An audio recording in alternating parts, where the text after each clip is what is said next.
Assalamu alaykum va rahmatullohi va barakatuh. Xattabi Qur'onlik qo'zg'alon harakatlarining doisi nomli kitobni o'qishni boshlaymiz. 16-qism. Rif hukumatining boyliqlari. Rif hukumatining boyliqlari bir qancha manbalardan keladigan bo'lib, birinchi zakot. Naqd bo'lsin yoki yezi egilik usullari bo'lsin, hammasi davlatga topshiriladi. Dehqonlardan yerlerini terish talab qilinadi. Termisa tortib olinib, boshqalarga o'diga beriladi.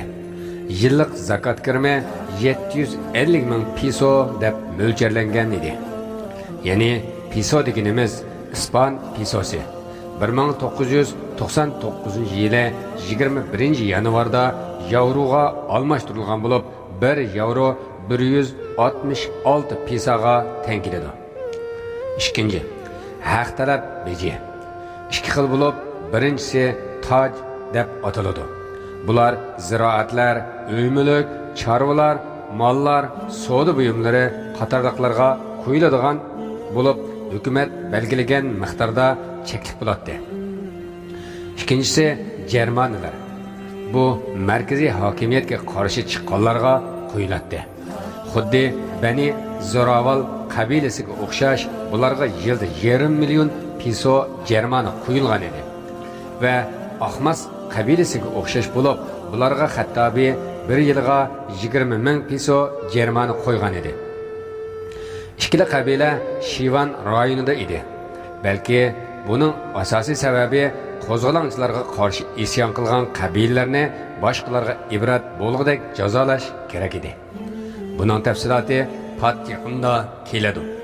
Chunki Ahmas qabilasi Shipshavun ozod bo'lgandan keyin qo'zg'olonchilarga qarshi inqilob qilgan va xiyonatga uringan edi.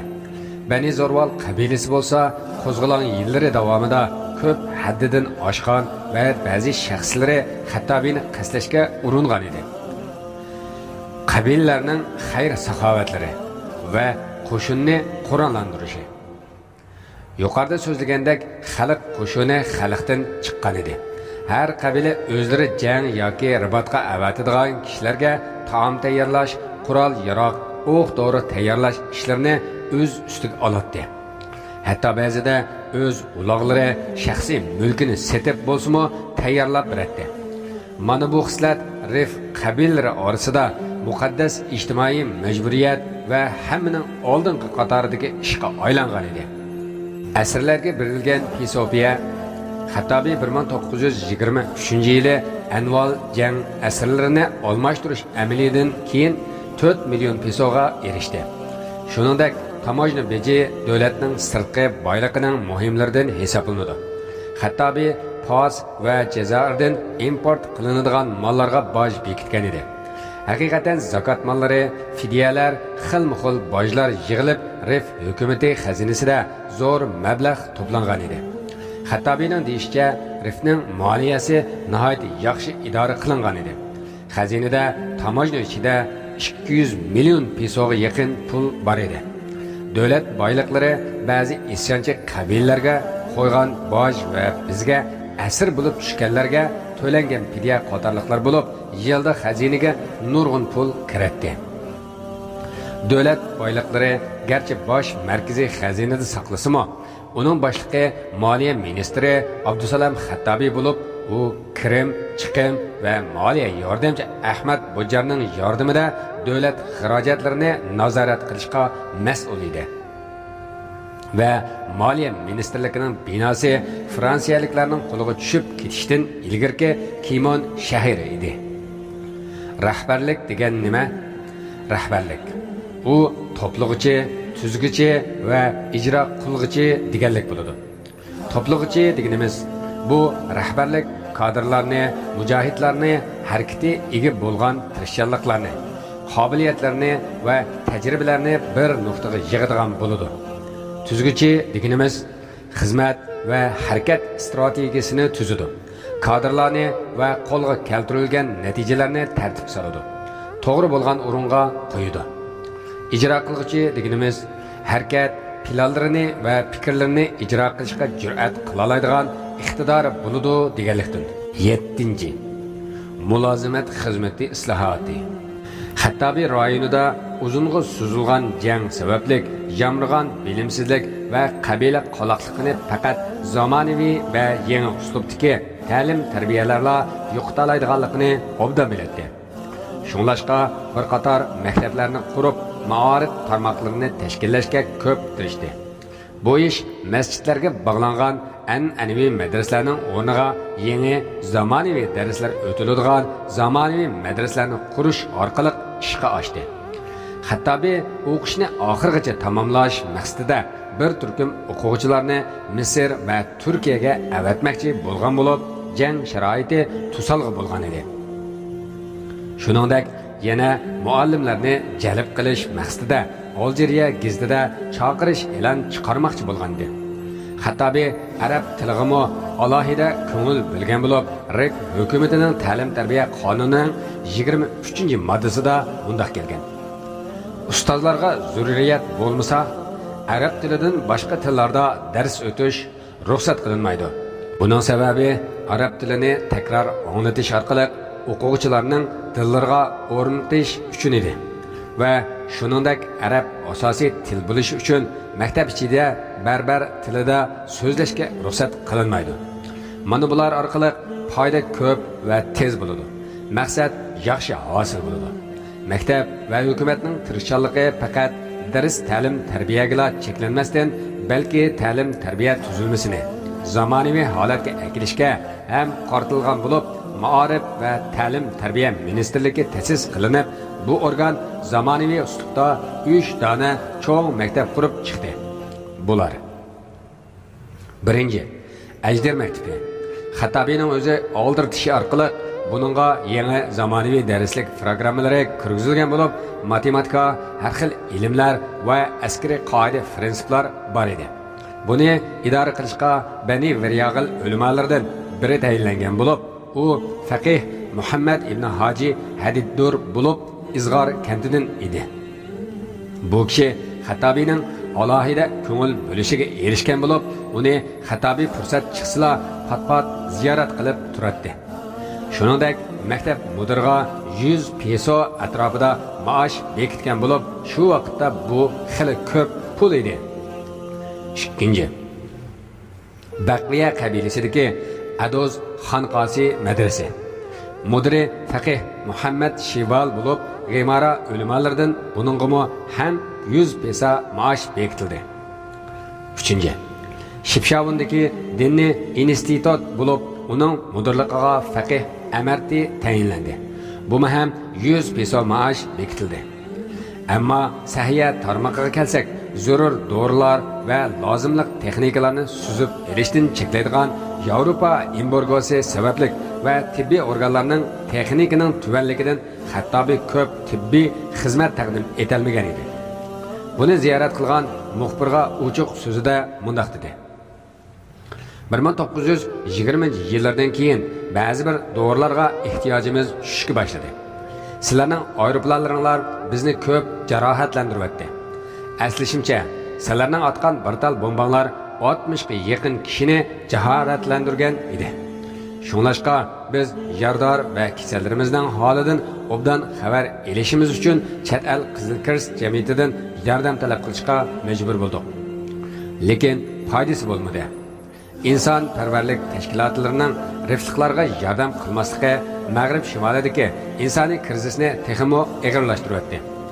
Bu vaqtda Xattabi yana mundaq deydi: Afsunlarlik ish shuki, hech qanday jins va qavm ayirmaydigan nasara Qizil Kirst jamiyatlarining qo'limizdagi ispan yordamlari va asirlarga ko'ngil bilganligini, ularga pul va doktor avatganligini ko'rdik.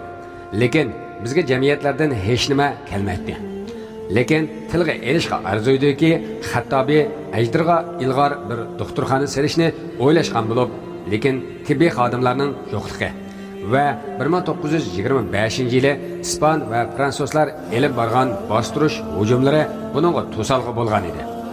Xattabining ko'rinarli islohotlaridan biri qatnashni ravonlashtirish bo'lib, ma'muriy tarmoqlarni bir-biriga tutashtirish va jang ta'minoti yetkazishni qulaylashtirish uchun asosiy yo'llarni asfaltlashtirish qatorliqlar edi.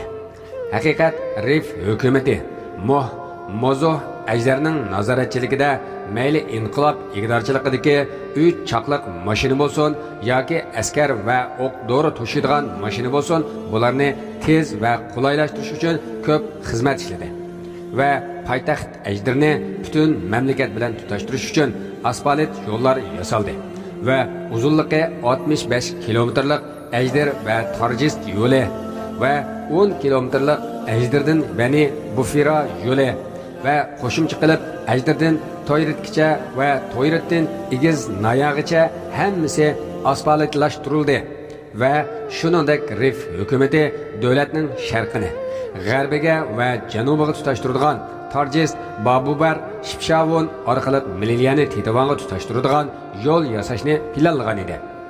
Bu plan Rif qo'zg'oloni oxirlashgandan keyin ispanlar Tetovonga chirtyojdan ma'lum bo'lgan bo'lib, keyincha ispanlar bu chirtyojni qo'llangan. Mushu yo'l orqali xil-xil rayonlarga pochta ishlarini alohida ko'rsatma va zakazlarni yetkazishni qulaylashtirish uchun Rif hukumati Ajdarda pochta mulozimat markazi qurdi. Bu ish aniqki telefon ishlatishdan burun bo'lgan. Muxbir pochtalyonning xizmatini qiladigan bo'lib, u har kechada qo'mondonlikning maxfiy xatlarini olib 80 kilometr yo'l yuralaydi. Yo'lda tasaddibiy dushmanlarning pistirmasiga uchrab qolsa, xatlarni darhol ko'ydirib o'tadi va darhol o'zini o'ldirib oladi. Hattobi quruqlikda to'shish holatini telefon ishlatish holatiga taraqqiy qildirishga ko'p tirishgan bo'lib, buning sababi jang sharoiti va jang maydonida askariy amaliyotning ko'p bo'lishi, jang ahvolini kuzatish, ko'rsatma va buyruq berish xizmati ko'p sur'at talab qiladi. Qo'zg'olonchilarda 1921 yili Anval jangida g'animat tushgan telefon aloqalash to'ri qurish uskunalari bor edi. Haqiqatan 1923 yili aloqa to'ri qurish xizmati mukammal g'alabalik tamomlandi. Qo'zg'olonchilar qo'llaridagi ispan mahbuslari va Rifdagi qo'zg'olonga hestashlab qiladigan bir qism inglizlarning texnikasidan foydalandi va Ajdarda simsiz aloqa punkti qurdi.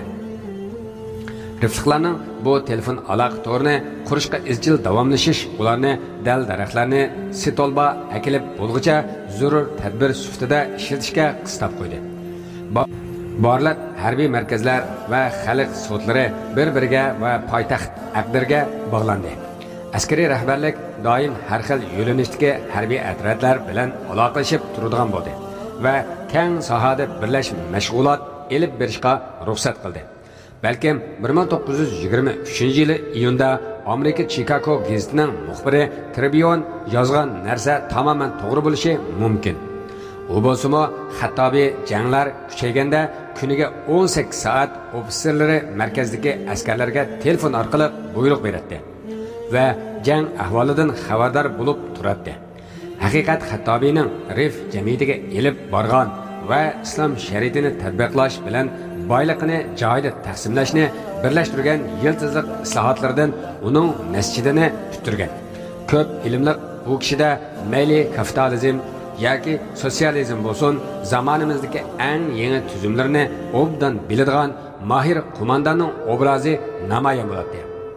Xatobini bir tarafdan Rif urf odatlarini, yana bir tarafdan g'arb ilmlarining ijobiy taraflarini birlashtirishga qodir qilgan bu alohidlik Rifliqlar, kommunistlar, millatchilar, islomchilar va barbarlar orasini muvofiqlashtira olgan edi.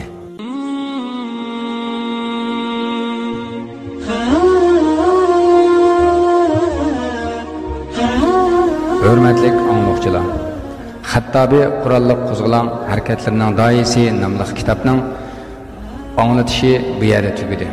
Kelar qatim ko'rishguncha Alloh omonat. Assalomu alaykum va rahmatullohi va barakatuh.